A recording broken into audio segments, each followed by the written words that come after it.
Okay, so let's talk about marriage this morning. All right, so my name is Sarah, and I've been married to my person for longer than I lived with my parents. I just had that aha. We've been married, it'll be 19 years this June, and marriage is such a choice. This has been my biggest aha in the last couple of years, that we all have choices in life, and you can choose to work on your relationship, you can choose to show up, you can choose to give them the best of you, or you can choose to kind of unplug, and you can choose to pull away, and you can choose to hold on to things that have happened and to keep score. And it's human of us to want to do all of those things, but they don't serve us. They're not going to grow your relationship. They're not going to grow you as a person, and you're certainly not going to have a fulfilling, amazing marriage if that's the way those are your rules. So one of the things we did early on, even though we were freaking kids when we got married, was we set up some ground rules for how we were going to fight. And I feel like that's an important conversation. It's kind of a weird conversation to have, but it's important. Like, one of the things we said was no one was ever going to say, I'm going to leave. Like, you don't threaten to leave. We don't ever bring up divorce. Like, those are things that don't ever come out of the toolbox, because you're not going to get any traction if that's how you're fighting. And so it's okay to have arguments. I'm not a proponent of, like, don't ever go to bed angry, because that's stupid. Sometimes you need more space. Sometimes you need to cool off. Sometimes you need to, like, be able to digest stuff. But the biggest thing that I always have remembered, that I've always carried around with me, even if in my friendships and my parenting, is that words can't be unsaid. You can't unsay something. So in the heat of the moment when you're fighting, it's important to not say things that are really going to hurt that person, that are really going to cut deep, because you can never heal that. So we've been married 19 years, and it goes in phases, right? Like, sometimes it's easier, sometimes it's not. Sometimes you look at that person and they're chewing really loud and you're just like, ugh, why? This is my life, right? You can relate. And I'm sure he, like, looks at me and he's like, ugh, she's making another live video. Like, I'm sure that I do things that drive him nuts, and he does things that drive me nuts. This is just living with another person that's not you. But in the last year or so, I was really struggling, just feeling unappreciated. Like, I am a mom, I'm a wife, I'm working from my home. I have really high standards when it comes to my personal environment. Like, it needs to be clean. I just have high standards, whatever. This is who I am. And so I was feeling, like, super unappreciated, and, like, he wasn't picking up the slack. But I never said that out of my head. Like, I was just chewing on that and chewing on it and focusing and letting it fester. And my mantra was really negative. And so it started to kind of manifest itself in our relationship. And I realized that I needed to step out of that mantra, out of that negativity, and get some help. So I told him, I was like, I really think that we should each go get some counseling, because A, there's no shame in getting counseling. If you're getting counseling, I'm high-fiving you right now, because that means you're working on becoming the best version of you. It means that you want to improve your life in your current situation, and you're never going to change your life. You're never going to change who you are until you start working on yourself, until you step into who you want to become. This is such an important thing. You've got to always be working on yourself. You got to work on your marriage. You got to work on your relationship, and you have to work on you first and foremost. So we both did some therapy, and it was really helpful. And it was mostly me just talking, right? And I think that's the point of therapy, is you talk to someone removed outside of your bubble. And so they're just objective. They're objective, and they help you kind of shift and see things from a different perspective, which is so key. Like, if we can just see things from a different perspective, it's going to shift your view, which is the whole point, right? So I did some therapy, and then his work offered this class called it's called Strong Bonds. There's no shaping involved. It's called Strong Bonds, and it was super helpful, and they gave us a whole bunch of awesome tools for our tool chest. And so I want to share some of those today, plus some other tidbits that I think have really helped us keep our relationship fun. And for the most part, we like each other most of the time, right? I mean, let's be real, we are human. Sometimes we drive each other nuts, but that's okay. We're surviving. We have 3 kids. We've survived the military. We've done a lot of moves. We've had a lot of fur children, and there's been a lot of disappointment, because that's just life. Like, nothing is ever perfect. It's never the way we expect it to be in our heads. And as soon as you let go of that, of your expectation, and you just relax into where you're at, but at the same time keep stretching and growing and working on you, it all falls into place. That's my biggest thing, right? You just keep on working on becoming a better you. So tip number 1 is to block out some time. Make a date night. We are so bad at this, and I use money as an excuse. Like, I don't want to get a babysitter, and then you get a babysitter, and then you got to go out to movies and whatever. It's an excuse, really, because if I really wanted to have date night with him, we could have a glass of wine on the back patio, or we could put the kids to bed, and we could watch a movie.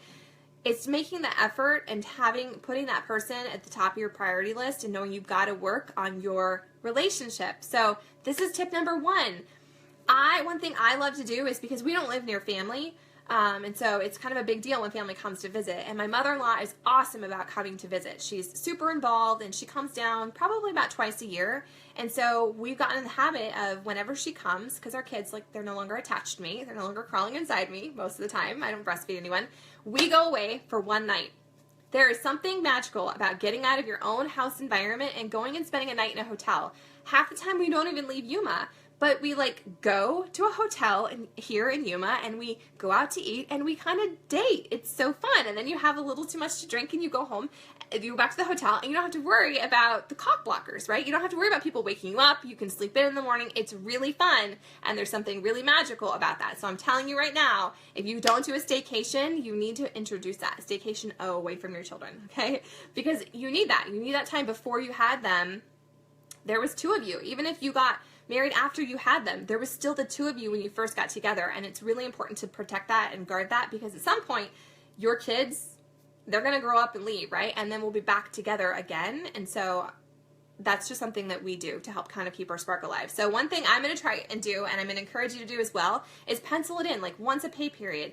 Have a date on the back patio, or get a movie. Like, you don't have to spend tons of money. Swap babysitting with a friend so you can escape your house for a little while. So, on date night, what do you talk about, right? I mean, we were married for like 10 years before we had our kids, and I honestly don't really know what we talked about, because I feel like all we talk about now is our kids. No. So when you go on date night, you're going to be you and him. You're not going to be mommy and daddy. Like, don't talk about all the kid stuff. Don't talk about all the stuff you want to get done in the house. Don't talk about the drudgery of life. You need to get away and connect. You need to dream again. One thing that I started doing now that I'm so huge into my personal development is I have a vision board, right? I have a vision board for what I want for my life. I have some goals. And so when I sat down to do my first one, I was like, babe, I want you to do one too. Like the top 10 things or whatever, the things you want out of your life. I want you to think about that and put it on paper. You can do it differently than mine, and then maybe we'll have one together. And that's been really helpful to give us something to talk about outside of the drudgery of raising kids and having bills and all of that. It's important to be able to dream together. And so maybe you don't want to do that. You could maybe take a seminar. You could do some personal development together. Like, maybe you both listen to the same book on audio or whatever independently, and then you talk about it. Like, it's just about getting to know each other again and talking about things unrelated to your day-to-day life. It's really important. Let's see, I have a few notes over here. So my girlfriend, I just had a pedicure with my friend Denora, and she was saying that they've established some ground rules. When they go on dates, they're not allowed to see a movie because it's not a real date, right? Because you're not connecting, which I'm okay with the movie. Sometimes it's fun to go see a movie. Sometimes I'm talked out, okay? And I just don't want to talk to anyone. But she says no movies, no politics, no family, and no work. And so I'm like, wow, what else is there, right? This is why we have to have things like vision boards and keep working on ourselves. Dreams, talk about those things. Talk about the house that you want to have. So we do that. We talk about the house we want to have. We talk about the land. We talk about how we want him to fill our freezer with meat. Like, all those things. It's fun to dream together, and it kind of helps you recapture that spark, especially if, when you're in the early phases of your relationship and maybe you're in, buy your first house, you're going to have your first baby. There's something so special about that. And as you check those milestones off, it's kind of like, well, what now, right? So that's number 2, is what to talk about. Dream together. Yep. Okay. So my next one is, apparently I lost my numbering. Whatever. That's okay. No worries. So we're blocking out date nights. We're coming up with new things to talk about. Personal reset. I was listening to a podcast yesterday, and I thought this was such a great idea, because you know how if you work outside of your home, you come home and you probably just get out of your car and immediately go in. And he was talking about in the podcast is to establish a personal reset. My kids are outside. Establish a personal reset so that you come home and you sit in your car for a minute and you listen to a song that you like, or you close your eyes and you take some deep breaths and you meditate, just to kind of let go of what happened at work and be ready to meet your person. So, and that I think that goes hand in hand with putting out some effort. So I have a work from home fitness business, right? And so I kind of live in yoga pants, well, compression pants, really. and which has its perks because he likes to see my butt, so he sees it. But at the same time, if I'm working out and I smell like a goat and then he comes home, I don't feel very good in my own skin. And it's like I haven't put out any effort. So I found that even on the days where I'm not taking a shower until 3 or 4 and I don't have anywhere to go, just putting out that effort, taking a shower, brushing my teeth, putting on some perfume, a little bit of lipstick, like it makes me feel better. It makes me feel like, and if you have little kids, I really want you to do this. Like, get dressed, put on some perfume, throw on some lipstick, put on some earrings, whatever. You will feel 1,000 times better. I freaking promise you. At the same time, if you're coming home from work and maybe you can't take a shower and do all that prep, well, pop a piece of gum, floss your freaking teeth, like make some effort so that your spouse knows they're not just like leftovers. Like, it's not like you're just coming home and it's like, oh, hi, you, here I am. It's effort. Effort matters. So just, that's about being more intentional and making effort to see each other, right? To show each other your best, because it's really easy to go out into this world and give our best to everyone else and then come home and serve our family leftovers. But your family, if you're like me, your family is your why. Your person is your why. And so you need to be tapping into the very best part of you. You should be saving that for them. All right. My next tip for you is to flirt. So flirting is really important. And I think that this is what's helped us stay together so long and so happily, is that we flirt a lot.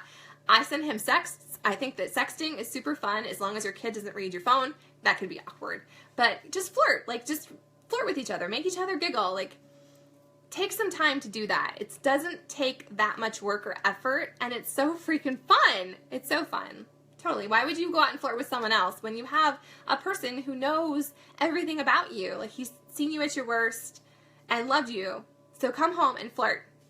Hand in hand goes sex. Yes, sex. So I've talked about this before, and I remember after I'd had, I don't know, one of my kids, and I was just in that like postpartum feeling gross and yucky in my own skin, and I had a girlfriend, and she was like, dude, your husband freaking worships you.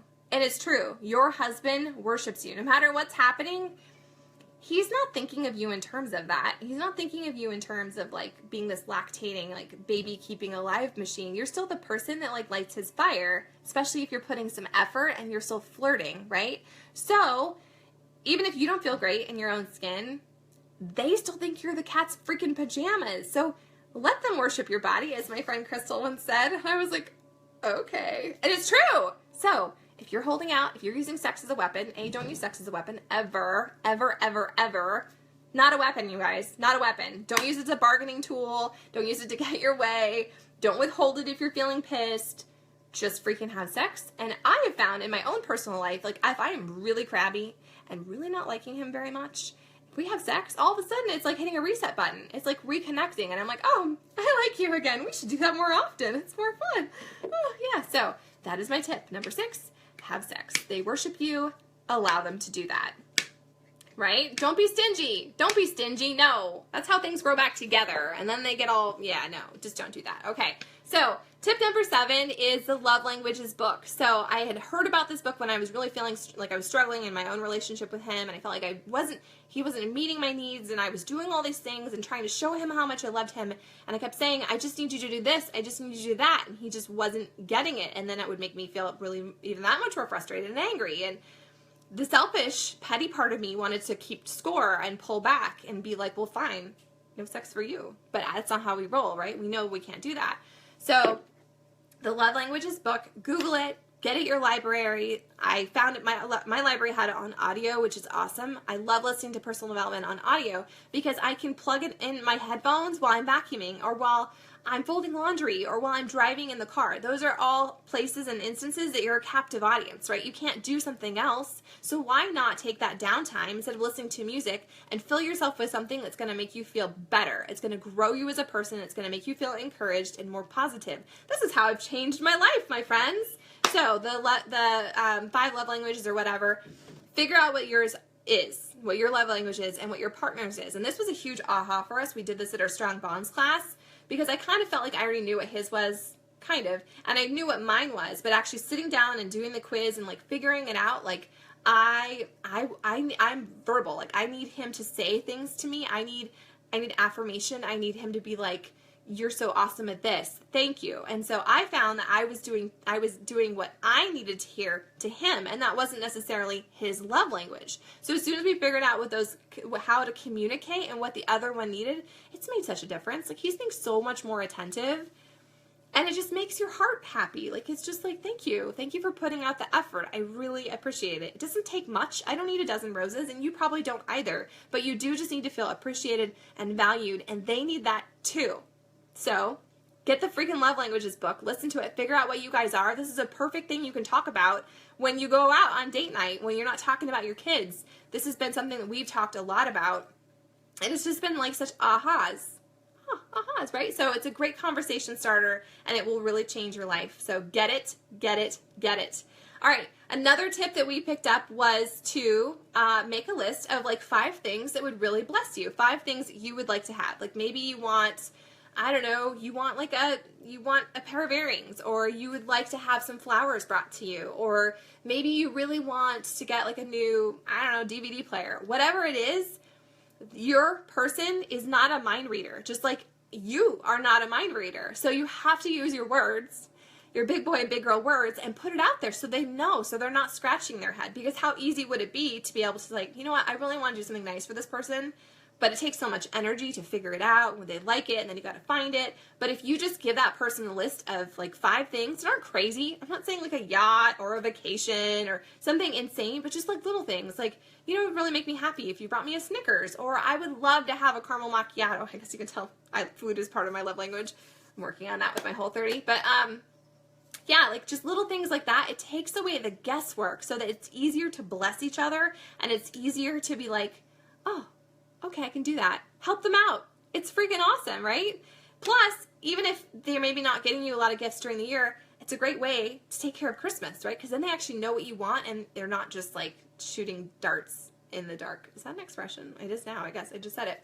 All right, so my final one is that my final tip is that it's all about choices. In life, we have lots of choices, and you can choose to work on yourself. You can choose to work on your relationship. You can choose to get better, or you can choose to stop. You can choose to keep score. You can choose to hold back. You can choose to use sex as a weapon to withhold it. It's all about choice. And sometimes in your relationship, as the old salty married woman here, because we've got 19 years under our belt, so I feel like I can talk about this a little bit. Sometimes they're not going to be able to give you everything you need. Sometimes you're going to have to do more work, and sometimes the tables will flip, and I'm going to be struggling in my own journey, and so he's going to have to step in and do more too. You can't, it's never 50-50. It's not about balance. There's no such thing as balance, and this is what I'm telling myself, because I used to always strive for balance. Like, that was my goal, is I want to feel balanced.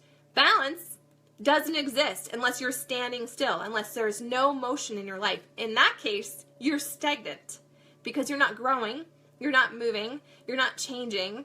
And that's lame. You don't want to be stagnant. You don't want to be mediocre. You don't want to be stuck in one position, right? So it's not about balance. It's about living with intention and just being mindful of what area of your life needs more love. So if it's your relationship, if that area needs more sparkle, if that area needs more attention, if that area needs more, I don't know, whatever it is, then you're going to shift your focus there.